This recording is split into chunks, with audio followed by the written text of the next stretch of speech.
이제 고린도후서 말씀을 함께 나누기 원하는데요. 대강 이 고린도 전서와 그리고 고린도 교회에 대한 그 배경에 대해서 좀 스케치를 했으면 좋겠습니다. 사도행전 18장에 보면 이 고린도 교회가 어떻게 세워졌는지가 나오고 있습니다. 바울이 2차 선교 여행을 하는 중에 이제 아덴이라는 지역에 도착합니다. 그 지역을 좀 지도로 보면 보실까요? 지금 터키 땅이죠. 터키 땅과 함께 이쪽 그리스 땅이 되죠. 지금의 보면은 아덴은 지금 아테네라고 말하는 우리가 부르고 있는 그런 도시고요. 그 아테네에서 굉장히 가까이 고린도라는 그런 도시가 있습니다.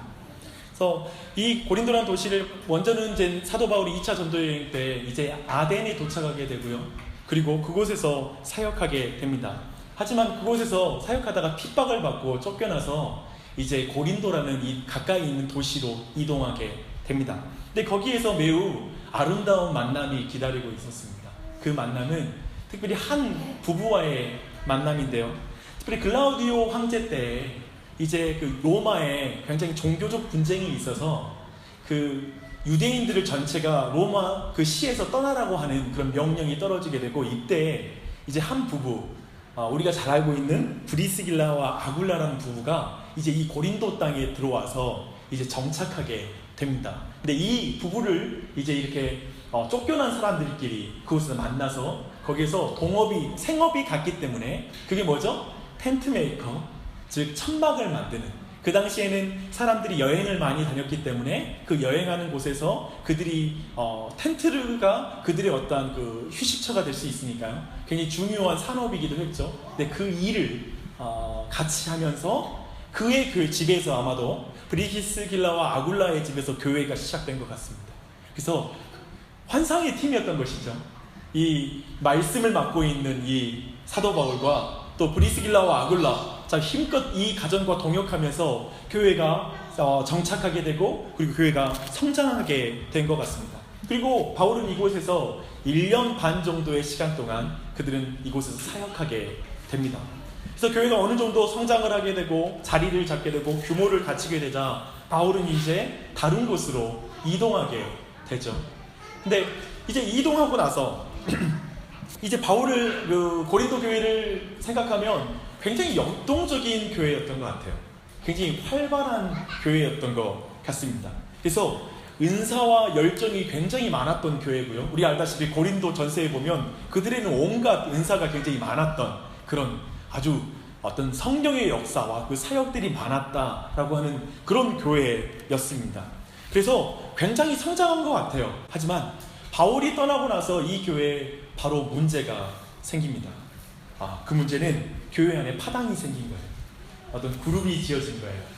예를 들면 바울파, 베드로파, 그리고 아볼로파, 그리고 뭐가 있죠? 그리스도파. 그 중에 제일은 그리스도파였더라. 이렇게 말할 수 있는, 아무튼 그런 파가 이렇게 형성이 됐어요. 오늘날 말하면 이런 파것 같아요. 교회의 본질파. 가능할까요? 교회 안에 여러 사람끼리 막 어울리니까, 지역색으로 어울리니까 한 사람이 이렇게 말하는 거예요.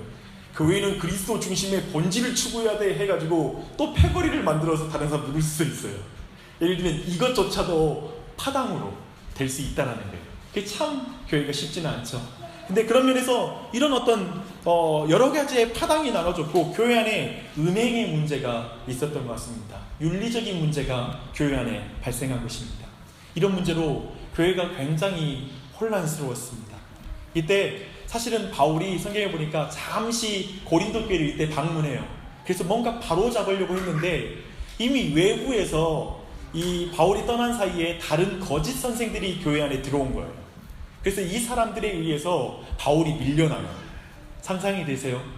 바울처럼 탁월하고 성경에 능통한, 어쩌면 이런 사역들은 영원히 교회에 남아있을 것 같은데 교회에 의해서 거절돼요.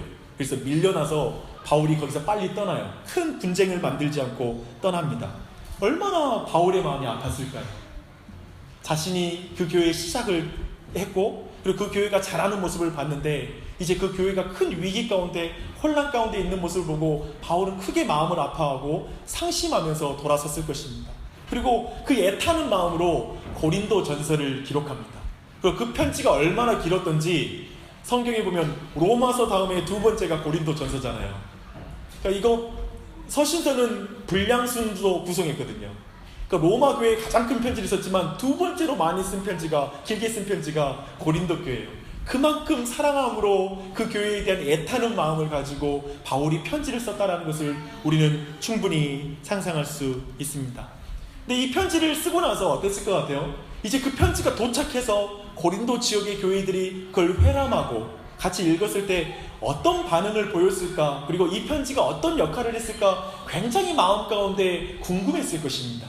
그래서 그것을 듣고 싶었을 거예요. 그래서 이 디도 편에 그 편지를 보냈는데 디도가 이상하게 오지를 않아요. 빨리 왔으면 좋겠는데 디도가 계속 기다려도 오지 않고, 그래서 결국에는 바울은 다른 지역으로 이동해서 이제 계속해서 선교 사역을 감당하게 됩니다. 그렇게 하다가 1년 정도의 시간이 지난 것 같습니다. 굉장히 긴 시간이죠. 1년 정도의 시간이 지나고 나서 디도가 와서 기쁜 소식을 알려줘요. 이제 바울이 지적했던 그 문제에 대해서 고린도 교회 교인들이 회개했다라는 이 소식을 들고 온 거예요. 그 마음이 얼마나 기뻤고 감사했겠습니까? 그런데 문제는 뭐냐면 고린도 교회에 또 문제가 발생했어요. 이제 그 1년 동안 기다리면서 애타는 마음으로 기쁜 소식 잠깐 듣고 나서 또 문제가 발생했다는 소식을 들어요. 근데 제가 볼 때 교회는 그런 곳인 것 같아요. 문제 해결하면 또 해결되고, 인생도 그런 것 같아요. 이거 한번 통과하면 그 다음에 또 문제가 또 발생하고.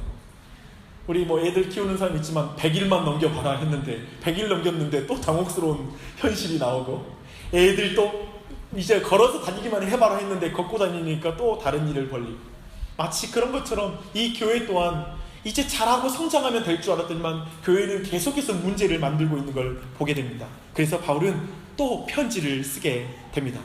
이 고린도후서는 사실은 여러 가지 유익을 우리 모두에게 줍니다. 그 중에 한 가지는 뭐냐면, 솔까 교회란 무엇인가, 그런 말 하죠. 솔직히 까놓고 교회란 무엇인가.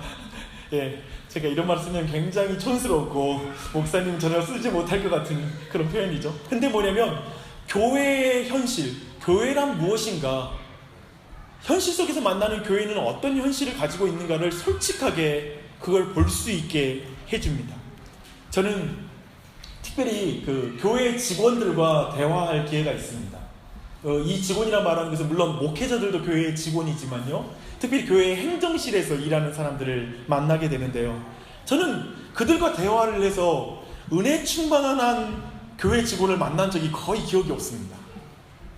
그리고 뭐 거의 그 불신자를 방불하고, 그런 말이 있어요. 교회 방송실은 거의 그 불신자를 방불한 은혜가 없는 지역이라고, 굉장히 그냥 긴장감만 넘치고. 사실은 교회라는 곳이 어떤가요? 제가 이 말하는 이유는 어쩌면 그 교회의 행정 직원들은 가장 가까이에서 목회자를 보고 있고, 교회가 어떻게 돌아가고 있고, 또 성도들이 이렇게 어떻게 대하는지 교회를 향하여, 그걸 중간에서 가장 깊이 경험할 수 있는 그런 위치이기 때문에 그런 사람들 보면 왜 그렇게 은혜가 없고 힘들어할까라는 걸 돌아볼 때, 아마도 우리 모두는 알다시피 교회라는 곳, 그리고 목회자, 어떤 사람이든지 멀리서 볼 때 정말 소문도 좋게 나 있고 인정받는 목회자이고, 하지만 가까이서 보면 죄인의 풍모가 드러납니다. 여기서 풍모라 함은 풍성한 모자람. 아무튼 말 끼워 맞추기 하고 있습니다. 특별히 교회 지도자들 사이에 있는 갈등과 교회 회원들 사이에, 성도들 사이에 있는 반목과 험담과, 교회처럼 또 말이 많아요. 그래서 그 말이 많은 것, 그런 모든 것들은 작은 교회나 큰 교회를 가리지 않고 있는 것 같습니다. 근데 그 문제를 바울도 비켜나가지 못한 것이죠. 고린도 교회는 그런 배경을 지금 가지고 있습니다. 고린도후서의 배경에는 바울을 향한 고린도 교회 구성원들의 특별히 두 가지의 비난이 있습니다. 첫 번째는 뭐냐면, 바울은 사도가 아니다 라는 이 첫 번째 비난과, 두 번째는 뭐냐면, 바울은 정말 계획성이 없어 일을 바꾸는 좀 신뢰할 수 없는 사역자다 라는 어떤 이런 바울의 개인의 어떤 외모와 그 육체와 그가 행하는 어떤 행정, 이런 것들에 대한 어떤 불만들, 이런 것들이 교회 안에 있었던 것입니다. 오늘 제가 주목하고 싶은 것은 이 부분입니다. 자신을 악질적으로 어쩌면 모함하고 공격하는 교회를 사도 바울은 어떻게 대하느냐, 사실 이 부분이 오늘 설교에서 여러분과 함께 나누고 싶은 부분입니다. 사실 생각해 보십시오. 사람들은 한두 번은 악을 선으로 이기겠다고 다짐하는 것 같습니다. 그렇죠? 어떤 사람들과 내가 되게 억울하게 어떤 억울한 일을 이렇게 당했을 때 한두 번은 내가 잘못한 것은 없지만 내가 그리스도인이니까 내가 꼭 참고 내가 먼저 웃으면서 다가가서 좀 말을 타봐야 되겠다, 관계를 좀 회복해야 되겠다, 풀어야 되겠다라고 생각합니다. 하지만 이때 그렇게 다가갔는데 그 사람이 내 진심을 못 알아주거나 내 의도를 오해해서 왜 이래? 또 뭐 때문에 나한테 이렇게 다가오는 거야? 이렇게 다가오면 우리 마음에는 악을 갚고 싶어지는 그런 마음이 우리 마음에 듭니다. 이 일이 반복되면 어떻게 될까요? 아마도 우리는 대부분 이런 일들이 반복되면 관계를 포기합니다. 더 이상 관계를 회복하려고 우리가 노력하지 않습니다. 이런 식의 방식은 사실은 가족 안에서도 벌어지는 일 같습니다. 부부 안에도 내가 별로 잘못한 건 없지만 먼저 용기 내서 다가갔는데 그 다가갔을 때 거절당하면 그땐 진짜 자기 의의가 드러나는 거죠. 내가 꿀리지 않는데 다가갔는데 이렇게 대한단 말이야? 이렇게 마음이 확 올라오고 분노가 올라오는 것이죠. 그렇게 보면 이런 것들은 부부 안에서도 일어나는 것이고 또 부모와 자녀 사이에도 일어날 것이고요. 아마도 이번 추석 때 여러분 안에는 형제들 안에서 그리고 부모와의 관계 안에서 뭔가 좀 회복해야 되고 내가 가서 이렇게 노력해봐야지 하는 마음으로 지금 기도하고 있는 성도님들도 계실 거라 생각합니다. 근데 갔어요. 근데 여러분의 모든 진심과 여러분의 속마음을 전혀 이해하지 못하고 거절하는 가족들을 만나게 되면 내가 다시는 이런 노력 안 할 거야 라고 이렇게 말하는 게 사람의 어떤 본성인 것 같습니다. 심지어 교회에서도 마찬가지입니다. 고린도 교회가 사도 바울에게 한 행동은 아마도 우리가 경험할 수 있는 최악의 상황일 것입니다. 이제 그것을 살펴볼 것입니다. 그런데요, 제가 또 보는 거 뭐냐면 그 사도 바울이 그런 고린도 교인에게 한 행동은 아마도 우리가 경험할 수 없는 최선의 모습일 것입니다. 저는 이 두 가지의 모습을 오늘 살펴봄을 통하여 궁극적으로 우리 모두가 평생 동안 함께 교회를 이루고 함께 교회를 섬겨나가며 하나님의 일들을 이뤄나가서 마지막 날에 주님이 그걸 보고 칭찬하시고 여러분에게 정말 상급을 주실 터인데 이 땅에서의 교회의 삶을 어떻게 살아가야 되는지를 다시 한번 생각해 보면서 여러분 은혜 받는 시간 되길 바랍니다. 오늘 바울이 처한 상황과 이 고린도 교회가 어떻게 그걸 평가했는지를 한번 먼저 살펴보시고요. 사실 바울이 처한 상황을 7장 5절에 보면 이렇게 표현하고 있습니다. 밖으로는 다툼이요 안으로는 두려움이 있었다. 뭐냐면 지금 바울이 처한 상황은 안팎으로 굉장히 곤란한 일, 환난을 당하고 있다라고 말하고 있습니다. 이 밖으로는 이란 말은 무슨 뜻일까요? 교회의 밖을 말하는 것이고 이제 안으로는 말하는 건 교회 안에서는 이런 일을 당하고 있다, 이런 표현으로 이해하는 게 알맞은 해석이라 생각합니다. 근데 바울은 이제 그 일을 설명해요. 1장 4절 한번 봐봐요. 다 함께 읽겠습니다. 시작. 우리의 모든 환난 중에서 우리를 위로하사 우리로 하여금 하나님께 받는 위로로서 모든 환난 중에 있는 자들을 능히 위로하게 하시는 이시로다. 지금 바울은 모든 환난 가운데 있다라고 말하는데 저는 이 모든 환난이 온갖 종류의 고난, 온갖 인간이 맞닥뜨릴 수 있는 여러 가지의 고난을 나는 지금 맞닥뜨려 있다라고 보는 게 좋을 것 같습니다. 그리고 나서는 이제 고난 퍼레이드를 이제 바울이 합니다. 내가 어떤 고난을 당하고 있는지 그 내용들을 쭉 나열하는데요. 1장 8절 거기에는 내가 아시아에서 당한 환난에 대해서 너희가 모르기를 원치 않는다라고 말하면서 아시아 전역에서 자신이 어떤 환난을 당했는지 한두 군데가 아니라 아시아 땅에서 내가 가는 곳마다 고난을 당했다는 걸 말하고 있습니다. 또 1장 8절에는 힘에 겹도록 심한 고난을 당했다. 그리고 살 소망이 끊어질 정도였다. 1장 9절에는 내가 사형 선고를 받는 것 같은 고난을 당했다. 이런 표현을 쓰려면 어떤 고난을 당해야 이런 표현을 쓸까요? 또 그리고 1장 10절에 보니까 큰 사망 가운데 내가 있었다. 이제는 환난 정도가 아니라 내가 이미 사망 안에 있었다라고 말할 정도로 죽은 것 같은 상황. 아마 이곳이 지옥이지 싶다, 죽을 정도의 고난이 싶다라고 하는 그런 상황에 바울이 처했다라고 말하고 있습니다. 그리고 6장 4절에 보니까 그는 매맞음과 갇힘과 난동과 수고로움과 자지 못함과 먹지 못함 가운데 그가 있었다라는 걸 말하고 있습니다. 어때요? 목사님 이제 그만하시죠? 대강 모든 고난의 의미를 알 것 같습니다 라고 말하죠. 우리 11장 가보게요. 11장 23절로 우리 보겠습니다. 27절까지 함께 읽겠습니다. 시작. 그리니 그리스도의 일꾼이야 정신없는 말을 하거니와 나는 더욱 그러하도다. 내가 수고를 넘치도록 하고 옥에 갇히기도 더 많이 하고 매도 수없이 맞고 여러 번 죽을 뻔하였으니 유대인들에게 40에서 하나 감한 매를 5번 맞았으며 3번 태장으로 맞고 1번 돌로 맞고 3번 파손하고 일주일을 깊은 바다에서 지냈으며 여러 번 여행하면서 강의 위험과 강도의 위험과 동족의 위험과 이방인의 위험과 시내의 위험과 광야의 위험과 바다의 위험과 거짓 형제 중의 위험을 당하고 또 수고하며 애쓰고 여러 번 자지 못하고 줄이며 목마르고 여러 번 굶고 춥고 헐벗었노라. 지금 무슨 말입니까? 공권력에 의해서도 고통당해봤고 사적으로도 고통받고 육해 공군으로 핍박을 받아봤고 지금 온갖 종류의 모든 고난을 받았다라는 걸 계속해서 말하고 있습니다. 그래서 한 번 감한 40에서 하나 감했다는 건 뭐냐면 사람이 죽기 전 정도까지 매를 맞는 걸 난 5번이나 맞았다라고 이렇게 말하고 있는 그 고난의 정도를 계속해서 설명하고 있습니다. 참으로 많은 고난을 받는 것이죠. 그리고 그는 수고하며 일했으니 여러 번 자지도 못하고 목마르고 여러 번 굶고 춥고 헐벗었다고 계속해서 말하고 있습니다. 그러면서 또 말하는 거 뭐냐면 계속해서 그 환난은 과거에만 일어난 게 아니라 지금도 계속되고 있다는 걸 4장 8절로 9절에서 말하고 있습니다. 내가 우겨쌈을 당하고 있고 답답함을 일을 당하고 있고 박해를 당하고 있고 거꾸러뜨림을 당하고 있다라고 계속해서 말하고 있습니다. 사랑하는 여러분, 이렇게 밖으로 환난을 당하는 고린도 교회를 향한 이 바울의 삶을 향한 고린도 교회의 평가가 매우 중요합니다. 그 평가는 이런 거였어요. 봐라, 우리 바울의 사역의 결과는 변변치 못하다.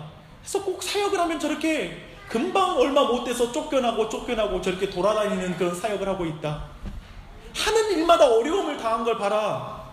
도리어 갈등만 일으키면서 여기저기서 매맞고 돌아다니는 저 꼬락서니가 사도의 그 권위 있고 능력 있는 모습이냐? 아니, 저건 사도의 모습이 아니야.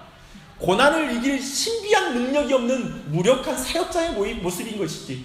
진짜 사역자라면 세상도 항복할 수 있는 능력이 있는 그런 권위 있는 말씀과 능력으로 세상 사람도 항복할 수 있어야지 저게 사역자의 모습이야?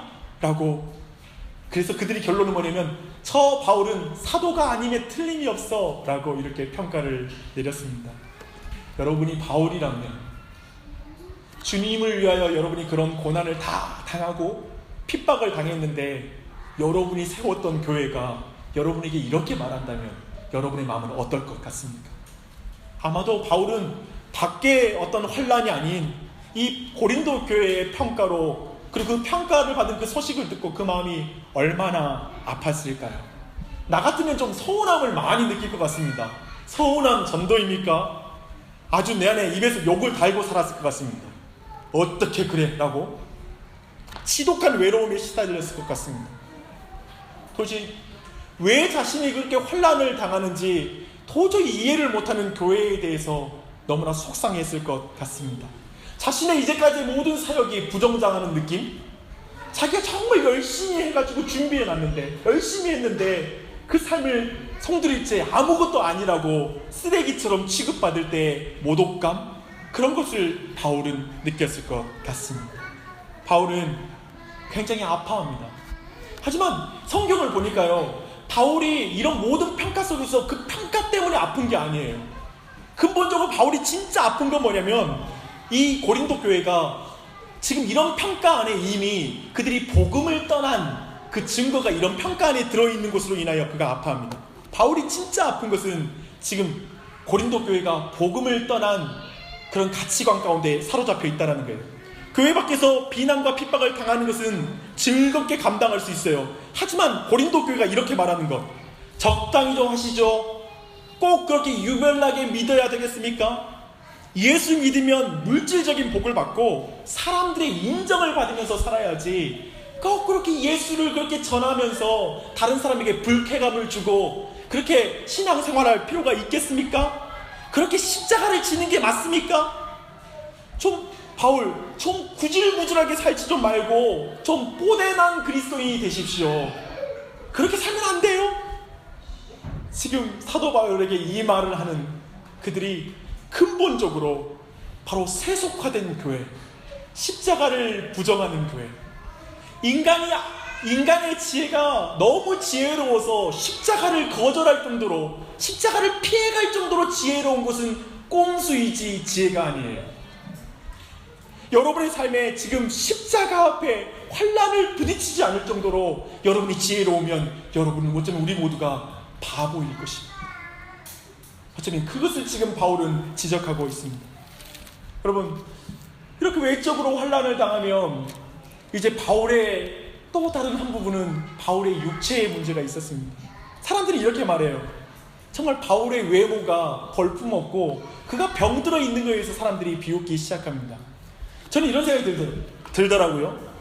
아무리 좀 핍박을 받아도 몸이 튼튼하다면 괜찮잖아요. 그렇죠? 사도 바울이 매를 40에서 한 번 감한 매를 맞았어. 근데 너무 체력이 좋아. 분명히 사도 바울은 체력이 너무 좋아가지고 몸이 튼튼해가지고 매 맞아도 웃으면서 맞을 것 같고, 그래가지고 하룻밤만 자면 막 일어나가지고 막 전도하러 다니고 이랬을 거라는 우리가 상상을 하잖아요. 생각을 하잖아요. 그리고 좀 이 정도 핍박 당하는 사람이면 하나님이 좀 그 정도 인도해 줘야 되는 거 아니에요? 그렇잖아요. 핍박이 많으면 체력이라도 좋아야죠. 그걸 주셔야지 하나님의 어떤 정의로움과 공의로움일 거야 생각합니다. 그런데 우리가 알다시피 사도 바울은 12장 7절로 9절에서 우리가 보는 것처럼 한번 볼까요? 12장 7절로 9절입니다. 제가 읽어볼게요. 여러 계시를 받은 것이 지극히 크므로 너무 자만하지 않게 하시려고 내 육체에 가시 곧 사탄의 사자를 주셨으니 이는 나를 쳐서 너무 자만하지 않게 하려 하심이라. 이것이 내게서 떠나가기를 하기 위해 내가 3번 주께 간구하였더니 나에게 이르시기를 내 은혜가 내게 족하도다. 이는 내 능력이 약한 데서 온전하여짐이라 하신지라. 그러므로 도리어 크게 기뻐함으로 나의 여러 약한 것들에 대하여 자랑하리니 이는 그리스도의 능력이 내게 머물게 하려 함이라. 근데 정작 사도 바울이 우리가 알다시피 아주 극심한 질병에 있었습니다. 핍박 안 당할 때는 좀 편하면 좋겠는데 핍박 안 당할 때에도 이 질병으로 그는 고통받았고, 이 질병 가운데 계속 고통 가운데 어떤 여러 가지 환난이 가중되어야 했습니다. 시도 때도 없이 고통스러운 현실 가운데 살아가는 것이죠. 근데 그 고린도 교회의 평가는 뭔지 아십니까? 이 고통스러운 육체의 질병 가운데 고린도의 바울에 대한 평가는 10장 10절에 이렇게 나와 있습니다. 그들의 말이 그의 편지들은 무게가 있고 힘이 있으나 그가 몸으로 대할 때는 약하고 그 말도 시원하지 않다. 야, 좀 편지 볼 때는 괜찮은데 그의 몸은 정말 허약하고 질병을 가지고 있고 어떤 사도로서의 풍채가 없다라고 말하는 것입니다. 그는 말이 어눌하다. 그는 티칭에는 은사가 없는 사람이야. 근데 어떻게 사도가 돼? 사도는 잘 가르쳐야지. 이렇게 말하는 거예요. 자신의 병도 치유받지 못하는 것을 봐서는 그는 뭔가 영적인 문제가 있는 게 틀림이 없어. 권위가 없어. 라고 이렇게 사람들이 말했다는 것입니다. 이 말을 들은 바울은 어땠을까요? 바울은 지금 자신의 연약함을 통해 정작 그리스도를 드러내고 싶은 마음이 더 크잖아요. 자기는 볼 필요가 없다고. 나는 질그릇에 지나지 않는다고. 나는 깨져버리면 난 더 좋다고. 난 죽으면 더 좋다고. 왜냐하면 내가 깨지면 그리스도가 드러날 테니까. 지금 이 사람의 어떤 신앙관과 자신의 고난을 향한 대처하는 그 자세는 이건데, 사람들은 너의 몸을 보니까 너는 보물을 가지고 있지 않는 것이 틀림이 없어. 넌 사도가 아니야 라고 이렇게 평가를 내린 것입니다. 저는 바울이라면 하나님을 좀 원망했을 것 같습니다. 하나님, 이것까지는 너무하지 않습니까? 내가 예수님을 위해서, 내가 교회를 위해서 내가 여러 가지 일들을 다 감당할 자신이 있습니다. 외적인 환난도 내가 감당할 자신이 있고 내가 물질적인 손해도 다 감당할 마음이 있습니다. 근데요, 제 몸까지 아프게 하면 어떻게 합니까? 몸이라도 하나 제대로 좀 주셔가지고 이 사역 감당하게 하시는 게 맞지 않습니까? 라는 이 부분에 대한 내 불평과 원망을 극복하지 못하고 저는 침체로 들어갔을 것 같습니다. 저는 낙심으로 들어갔을 것 같습니다. 더 이상 사역을 하지 못하는 단계에 들어가서 저는 그냥 거기에서 이렇게 담대하게 복음을 전하는 일은 도저히 꿈도 못 꿨을 것 같습니다. 사도 바울은 도리어 그것이 하나님이 주신 은혜야. 자기의 기도가 거절되어도, 우린 기도가 거절되면 하나님 날 안 사랑해 라고 갔는데, 사도 바울은 하나님 날 사랑하셔서 이걸 주신 거야 라는 걸 해석하고 그렇게 또한 살아가는 걸 보게 됩니다. 여러분, 정말 이 사도 바울에게 진짜 아프게 한 고린도 교회의 모습은 뭐겠습니까? 그것은 10장 7절에 나오는 말씀이 아닌가 싶습니다. 너희는 외모만 보는도다. 만일 사람이 자기가 그리스도에게 속한 줄을 믿을진대 자기가 그리스도에게 속한 것 같이 우리도 그러한 줄을 자기 속으로 다시 생각할 것이라. 너희들은 외모로 평가하느냐? 그렇게 말한다면 그리스도가 아름답더냐? 십자가가 아름답더냐? 아니, 그리스도께 우리는 속해 있고 우리의 모습은 날로 겉모형은 후패할지라도 내 속사람은 새 사람이 되고 있다 라고 그는 말하고 있는 것입니다. 근본적으로 또 바울이 아파하는 건 고린도 교회가 외모를 취한다는 건 바로 그들이 복음으로 떠나 있는 것 때문에 바울은 아파하는 거예요. 자기를 공격해서 자존심 상해서 지금 이 말을 하는 게 아니라 너희들이 근본적으로 예수 그리스도를 부정하는 길로 가고 있다라는 걸 아파하고 있는 것이죠. 참 힘들죠. 우리가 이제까지 살펴본 건 바울이 외적으로 환난을 당하고 정작 그 몸까지도 아픈 걸 봤는데요. 이제 교회 안의 상황을 한번 봐보시게요. 사실은 고린도 교회는 우리가 이제 1장에 쭉 보면은, 계속 보면은 고린도 교회는 바울이 그 고린도 교회를 방문하겠다라는 계획을 세웠다가 취소한 문제 때문에 교회에 굉장한 분란이 생겼어요. 그리고 그것 때문에 그 바울을 향한 굉장한 불만에 지금 휩싸여 있습니다. 바울은 직접 부딪혀가지고 큰 싸움이 될 것을 피하려고 안 간 거였거든요. 그런데 이것을 17절을 보면, 우리 1장 17절 한번 볼까요? 이렇게 계획할 때 어찌 경솔하였으리요? 혹 계획하기를 육체를 따라 계획하며 예예하면서 아니라 하는 일이 내게 있겠느냐? 지금 이 부분을 좀 더 배경을 설명하면 이해되는데요. 지금 고린도 교회는 어떻게 말하냐면, 어떻게 이렇게 우리를 방문하겠다고 말하면서 그럴 수 있어? 그러면서 그들은 실망을 했어요. 근데 실망하고 나서 어떻게 생각하면, 그가 신중하지 못하며 매우 임기응변적인 사역자야. 그러니까 이렇게 계획을 오겠다고 했다가 또 취소하고 또 오겠다고 했다가 취소하고 이러지. 그 사람은 당장에 우리한테 듣기 좋으라고 오겠다고 말해놓고 금방 다른 곳에 가서는 말을 바꾸는 어떤 기회주의자야. 여기서는 이 말하고 저기서는 저 말하고. 어떻게 그게 사도야? 그렇게 계획성이 부족한 사람, 그런 사람은 안 돼. 그가 계획을 바꾸는 걸 보면 그가 기도하지 않고 결정했기 때문에 이렇게 계획을 바꾸는 거야. 인간적으로 자꾸 계획하니까 이렇게 계획이 바뀌는 거지. 하나님께서 원했던 거 계획을 하면 반드시 그 계획이 이루어졌을 텐데, 이런 거 보면 기도하지 않는 사역자인 게 틀림없어. 어쩌면 이런 식으로 지금 이제 고린도 교회가 지금 이 부분을 생각했다라고 성경은 기록하고 있습니다. 이런 것을 볼 때 바울은 사도의 자격이 없다라고 말하고 있는 거예요. 근데 거기에다가 이제 점점 가중됩니다. 이제 바울의 사역 동기까지 의심하게 돼요. 12장 16절에 보면, 하여간 어떤 이의 말이 내가 너희에게 짐을 지우지는 아니하였을지라도 교활한 자가 되어 너희를 속임수로 취하였다 하니, 사익을 위해서, 지금 뭐냐면 사도 바울이 뭔가 마음의 꼼수를 가지고 자기의 이익을 위해서 교묘하게 고린도 교회를 이용했다라는 말이 고린도 교회 안에 지금 퍼지고 있는 거예요. 숨은 욕심을 가지고 복음을 전했다라는 거예요.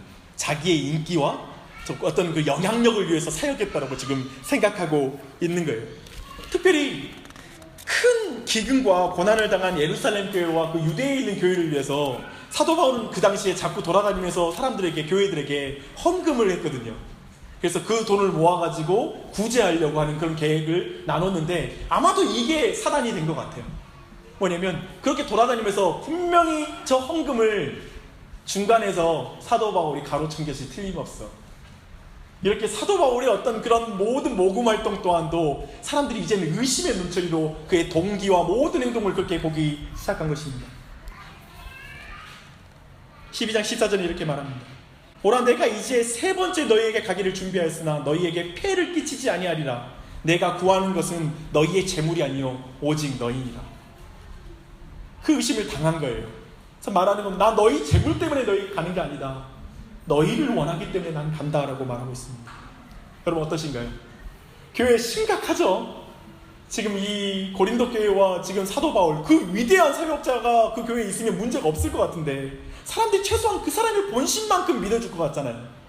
사도 바울의 본심만큼은 다 믿어줄 것 같은데 그 본심마저도 믿어주지 않아요.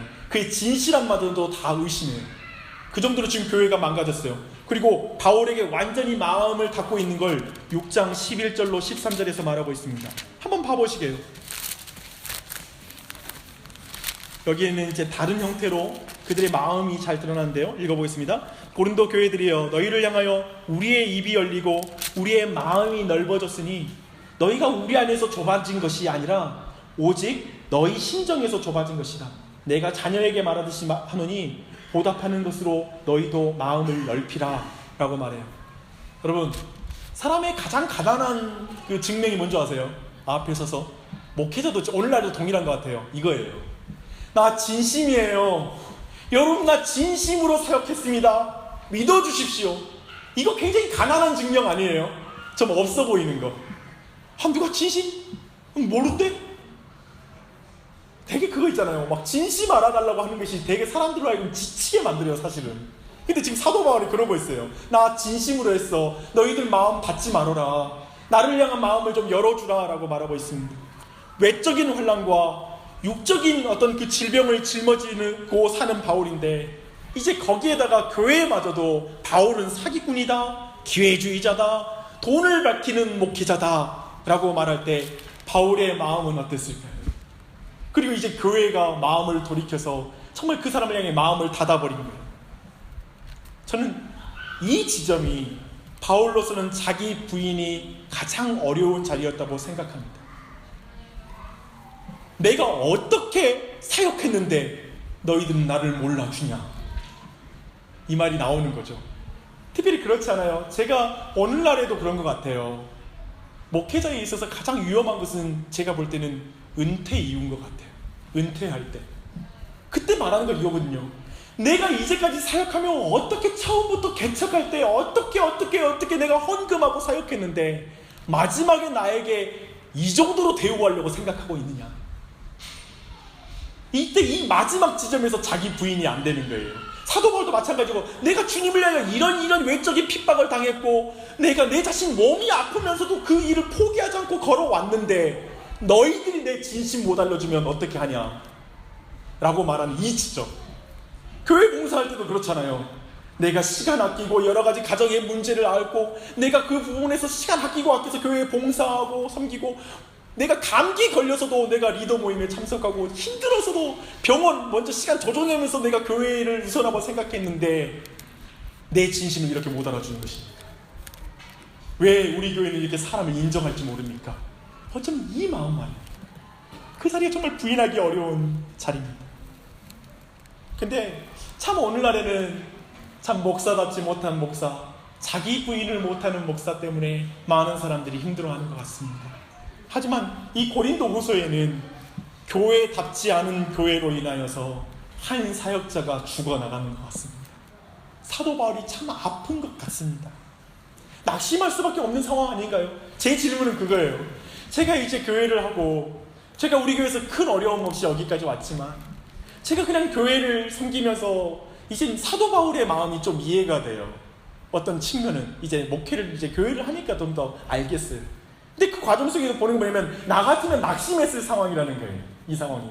그런데 사도 바울은 전혀 그렇지 않는 그걸 극복해 나가는 모습들. 물론 사도 바울이 영웅이고 어떤 위대한 사람이라는 것을 깨려고 하는 게 고린도 후서예요.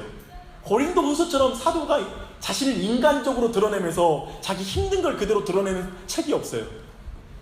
근데 그걸 다 드러내거든요. 네, 고린도 교회를 향한 바울의 말. 이 정도 여러분들의 지식을 가지고 고린도후서 1장 1절로 2절 말씀을 읽으면 마음에 걸리는 내용들이 있어요. 제가 한번 읽어볼게요. 이제 고린도 교회와 바울의 관계를 알았어요. 그 상태에서 여러분이 사도가 되어서 편지를 쓴다고 생각해봐요. 근데 그 편지의 첫 구절이 이건 거예요.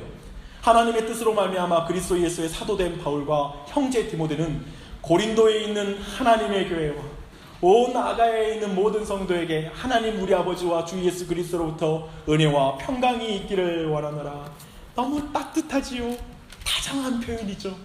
축복을 가득하게 그에게 선포하고 있죠. 나 같으면 신경질 내고 짜증내고 정말 여기에서 내가 낙심하고 너희들이 어떻게 이럴 수 있을까라고 정말 좋은 말이 안 나갈 것 같은데, 너희들 진짜 교회 맞냐? 라고 말할 것 같은데, 하나님의 교회, 고린도 교회는 하나님의 교회야. 마치 우리가 성도답지 못한데 하나님 우리에게 이렇게 말하잖아요. 넌 성도야, 거룩한 내 자녀야 라고 불러주는 것처럼 그렇게 불러주고 있는 거예요. 그리고 말해선 은혜와 평강이 있을지어다. 막 축복해주고 싶은 거예요. 이 사역자는. 사도 바울은 그런 교회를 향해 자기는 축복하고 싶어하는 마음이 있는 거예요. 그리고 3절로 7절을 봐봐요. 여기 위로가 몇 번 등장하는지 한번 봐봐요.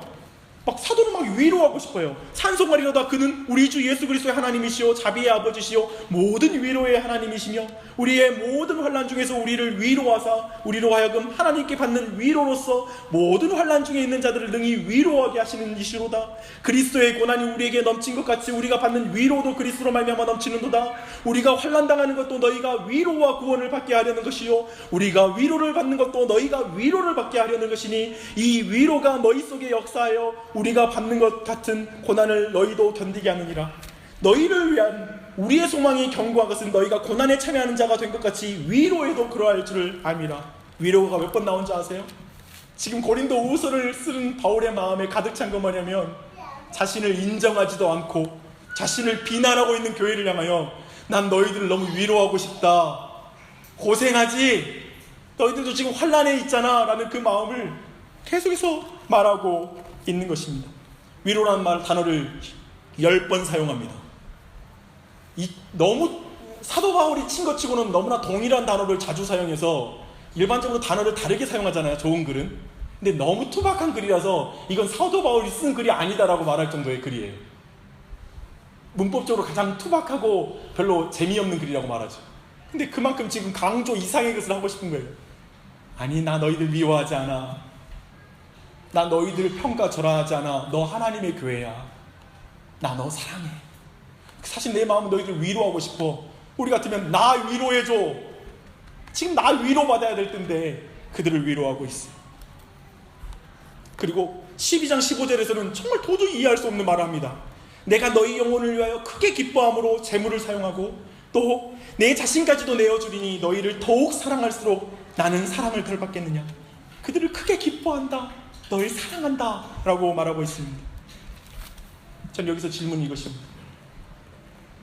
왜 사도 바울은 고린도 교회를 포기하지 못할까요? 문제를 하나 해결하면 또 다른 문제를 만드는 교회를 하나님의 교회라고 말합니다. 왜? 자신이 예수 그리스도의 사도가 아니라고 말하는 교회를 하나님의 교회라고 말합니다. 왜? 복음으로 인해 환난을 당하는 자신을 비난하며 다른 복음을 전하고 있는 교회를 향하여 하나님의 교회라고 부릅니다. 왜? 세상의 기준이 외모로 모든 것을 평가하는 세속화된 교회를 향하여 하나님의 교회라고 부릅니다. 왜?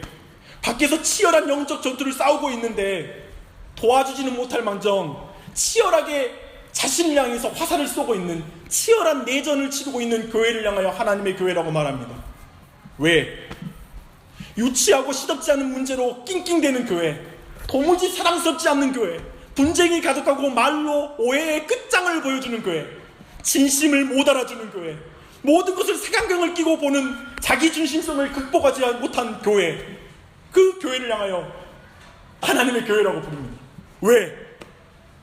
바울은 교회를 포기하지 않습니다. 지역교회를 포기하지 않습니다. 고린도 교회다. 왜? 하나님의 교회니까. 예수님이 핏값을 주고 사신 교회니까. 지금은 더뎌도, 성숙이 늦어도,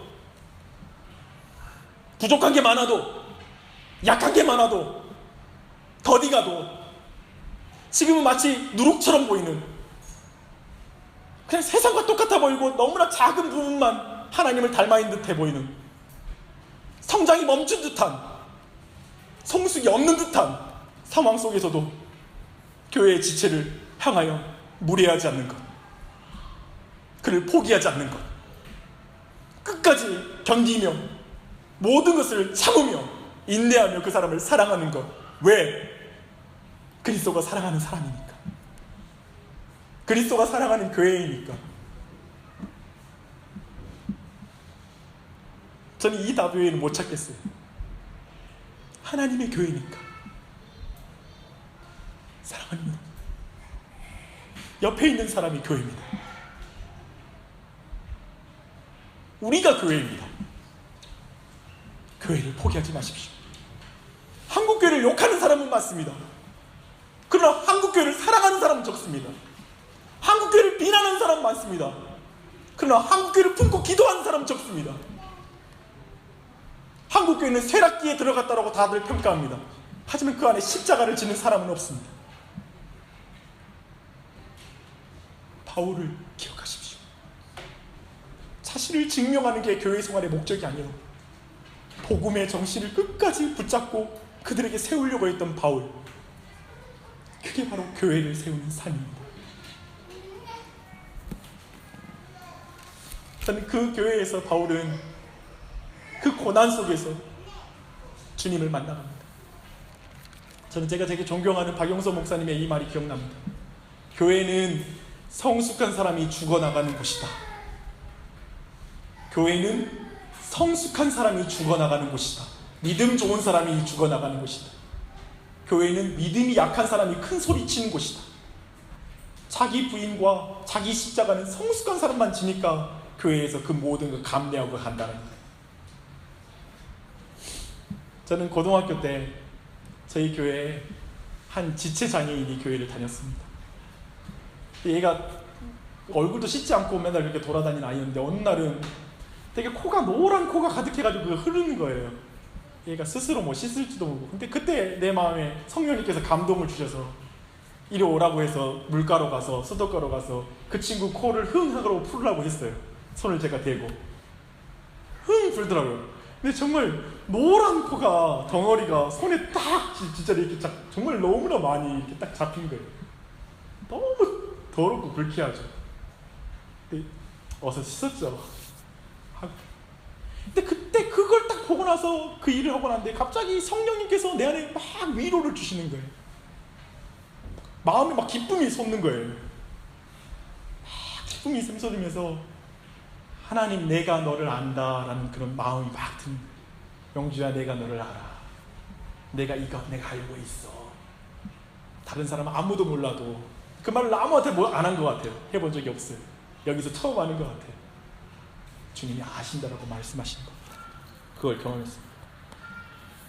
사랑하는 여러분, 불편하고 미성숙하고 불안전하고 불안하고 완성을 안 되는 이 교회를 섬기는 것은 아픈 일일 것입니다. 십자가의 길일 것입니다. 근데 그 길 안에서 예수 그리스도의 위로를 경험할 것입니다. 저는 특별히 여러분에게 이런 음성, 내가 너 다 안다. 용주야, 기림아, 내가 안다. 내가 너 아버지야. 예수 그리스도다. 그 위로, 그 은혜가 이 길을 걸어가는 내내 있기를 바랍니다. 이 시간 한 찬양을 드리고 싶습니다. 정말 우리 위로가 필요해요. 우리 성도들 신앙을 가지고 있다는 것 자체가 고난이라는 걸 알겠어요. 내가 예수 믿고 있는 게 여러 가지로 불편하고 이 세상에서 어쩌면 보상받지 못하는 힘겨운 환난들이 늘 우리의 삶의 주위에 있는 걸 알아요. 그 길 받아들이세요. 십자가 부인하지 마시고 받아들이세요. 지고 가세요. 근데 그 길에서 성령님의 위로를 경험하세요. 예수님의 위로를 경험하세요. 이 찬양 드리면서 그 위로 가운데 내가 서 있는 곳에서 주님을 예배하는 예배자가 되겠습니다 라는 다짐을 드리며 이 찬양을 드리십시다.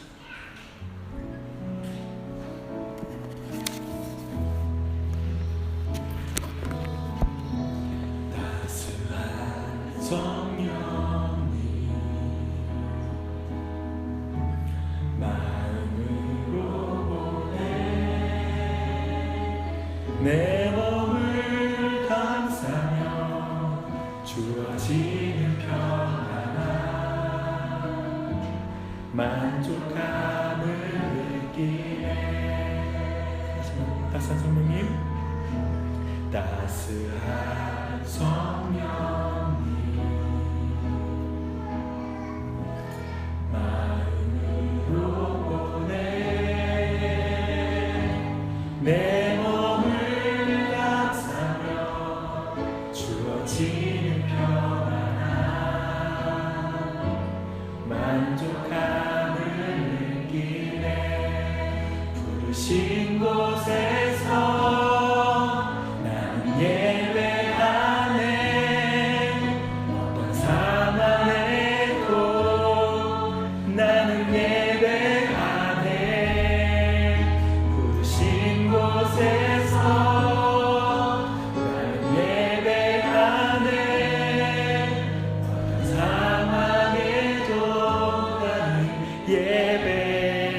부르신 곳에서 부르신 곳에서 나는 예배하네.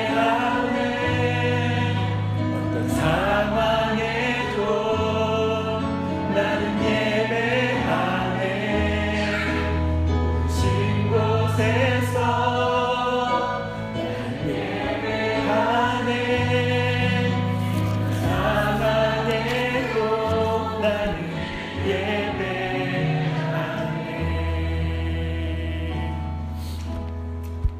저는 여러분이 교회에 대해 마음이 상한 경험이 있다는 걸 알고 있습니다. 아마도 가능하면 목회자나 다른 성도에게, 교우에게 더 다가가지 않으려고 하는 시대적 분위기 속에 우리는 신앙생활하고 있습니다. 교회를 떠날 수 없지만 그 몸의 일부가 되기는 쉬는 그런 신앙생활 말입니다. 참 말 많은 교회에서 앞장서 십자가를 지르는 사람이 너무나 적은 시대입니다. 꼭 하면 또 뒤에서 뭔 말 하니까요. 아예 안 하고 싶은 것이죠. 그렇게 오해받는 것, 나댄다고는 말 듣기 싫은 것, 그래서 아무것도 안 하는 시대가 되었습니다. 비난받는 게 두려워서 못하는 시대. 근데 사랑하는 여러분, 환난을 당하십시오. 그것을 당하면서 교회를 세우는 것입니다. 압니다. 여러분이 연약해서 그 일을 하고 싶지 않다는 것도 압니다. 그래도 그 자리에 서십시오. 그게 교회이고 그게 신앙입니다. 그런 위로가 넘쳐난 여러분이 되시길 바랍니다. 잠시 하나님 앞에 그런 마음을 고백하며 다짐하며 기도드리고 십자가를 지는 그런 믿음의 삶 살게 하옵소서라고 기도하는 기도를 드리십시다. 하나님 아버지, 내 사랑하는 성도들에게